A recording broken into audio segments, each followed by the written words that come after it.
Okay, so this is my first day back training after the show. I took, show was on Saturday, so I took Sunday, Monday, and Tuesday off. Now I'm starting a 4-week meso. Whether I do 4.5 weeks or 3.5 weeks, I'll kind of leave that up to how I'm feeling and how my blood work and other health markers come out. But what I am doing today is a bicep focus session. What I'm doing is running the same specialization as I was in the off season because I still feel like the muscles that I was trying to bring up still need to be brought up. So for example, in this session, I actually start with biceps and shoulders, which are the muscle groups I'm trying to bring up, and back actually comes at the end. It's kind of silly when you think about it, when someone says, hey, I want to improve my arms, but then their arms always come at the end of the session when they're fatigued. So back doesn't really need a whole lot of specialization or focus right now. So that goes at the end of the session. Maybe in the future I will split the workout to AM and PM. So both muscles are getting trained somewhat fresh, and you'll have the option to do that. That was a strategy I can utilize. But today, starting with biceps, what you saw was a giant set, 50 total reps. Trying to just pump some blood into biceps, get a good stretch because the cable curl allows the arm to pass behind the torso and stretch the bicep under load, whereas a barbell would stop at your thighs there. Next, second exercise is going to be a cable lateral. I believe I'm doing giant set there as well.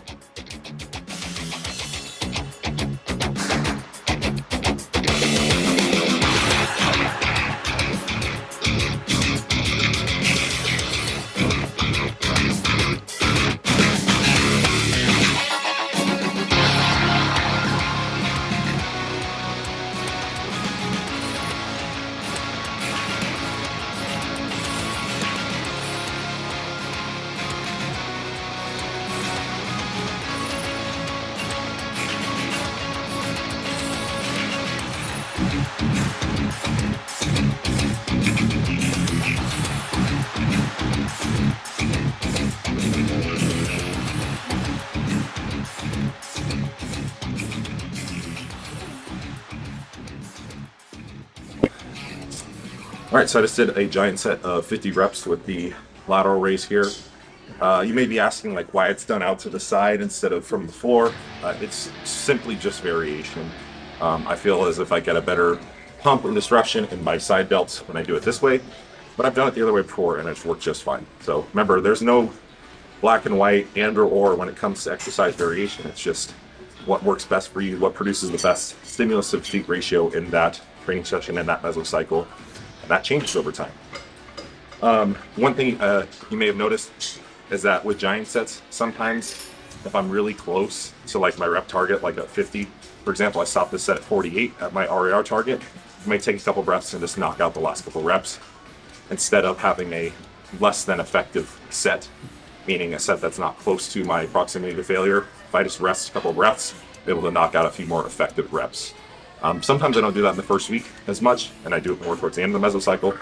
I feel it's not going to make a big difference right now anyway. I'm not super fatigued, so should be good to go. On to the next exercise. Pretty much it for biceps and shoulders in this specific session. So in my drink, I had Crystal Light with water. I have a 75-25 sodium potassium mix for electrolytes.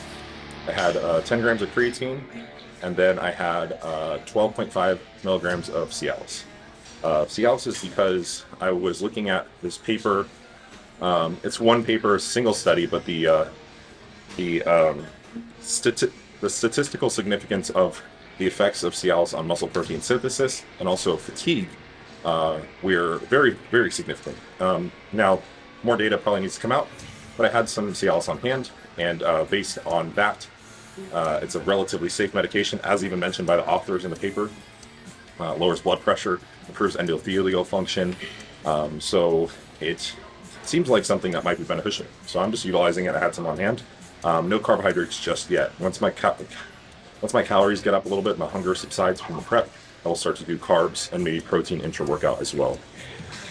All right, so today's the first day I used the chamber bar.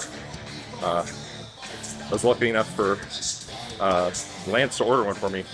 I told him that he didn't have one and it'd be really beneficial. And he went and ordered a nice rogue bar. really deep camber, so I'm able to pull it really high and just get more range of motion, so I get my elbows back further. I also have the plate down so that I can get a full stretch, the plate under my feet so I can get a full stretch. So really good range of motion here. I'm actually doing a top set, 2 top sets in the 7 to 12 rep range, and then 1 back off set in the 15 to 20 rep range. I just find that this produces a really good stimulus to peak ratio, gets me a really good pump. And I'm also trying to bias the higher rep ranges, being post-show, being more injury prone, not doing as much heavy load training in the 5 to 10 or 7 to 12 rep range.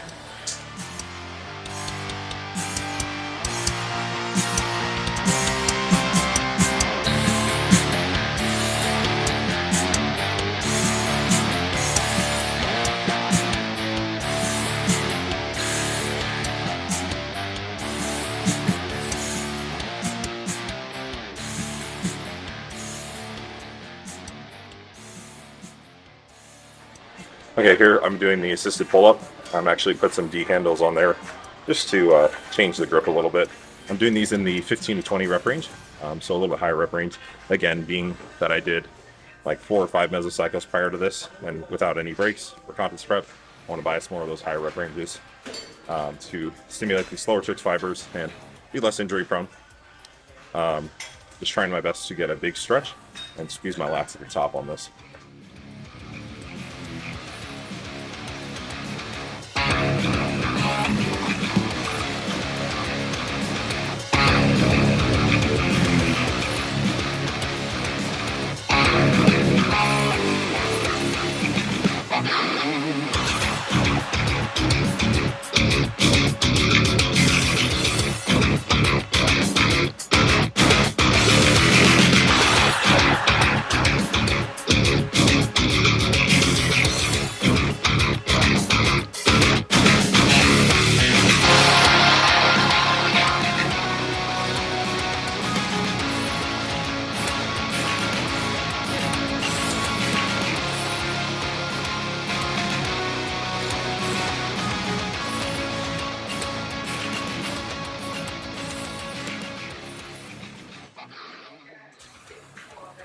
All right, so that concludes my first session back with an ab exercise. With abs and calves, generally, I rest only 3 to 5 breaths because those muscles just recover so quickly.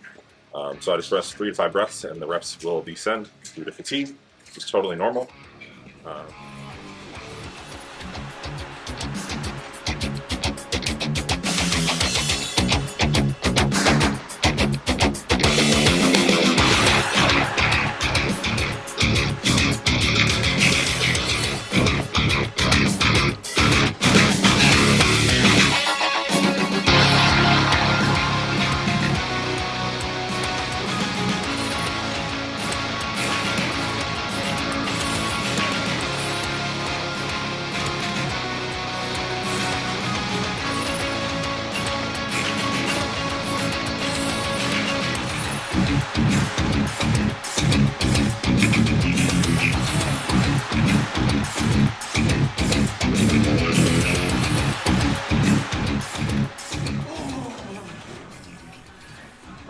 Overall session's really good, got a really good pump, feel really good to be back training hard again and have some actual energy and not be fatigued every workout. Because, you know, outside of a few instances, most of that 6 months I was training with a good deal of fatigue. So it feels good to be training with a normal level of energy and cognitive ability and all that good stuff. So